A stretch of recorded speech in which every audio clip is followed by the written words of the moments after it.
শাহজালাল আন্তর্জাতিক বিমানবন্দরে নিরাপত্তা ঘাটতির কথা বলে সম্প্রতি বাংলাদেশ থেকে সরাসরি পণ্যবাহী উড়োজাহাজ চলাচলে নিষেধাজ্ঞা জারি করে ব্রিটেন।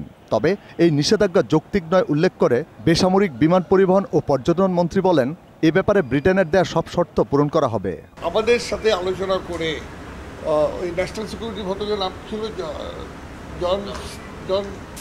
জন সোয়াটসন যে এসেছিল, সে বলে গেছিল যে 70% কারোতে তারা আমরা অ্যাচিভ করেছি এবং 25% প্যাসেঞ্জার আমাদেরকে উল্টো ঘটনাটা ঘুরিয়ে দিলেন তারা।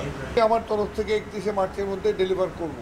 এখন যারা ডেলিভারি নেবেন তাদের জাজমেন্ট কী হবে সেটা আমি বলতে পারবো না। মন্ত্রী বলেন, বিমানবন্দরের নিরাপত্তা জোরদারে এরই মধ্যে বেশ কিছু পদক্ষেপ নেওয়া হয়েছে। মোটরসাইকেল ডেভেলপমেন্টের ক্ষেত্রে তারা যেখানে বলছিল যে স্ক্রিনিংয়ের কথা, তারা বারবার করে বলছেন, দুটো জিনিস তারা বলছেন, একটা হচ্ছে স্ক্রিনিং আর একটা হচ্ছে গার্ডিং। আমরা দুটো ক্ষেত্রেই আমরা কভার আপ করছি। শিগগিরই পণ্যবাহী উড়োজাহাজ ব্রিটেনে সরাসরি চলাচল করতে পারবে বলেও জানান বেসামরিক বিমান পরিবহন ও পর্যটন মন্ত্রী। J U Zubair, 21 television, Dhaka.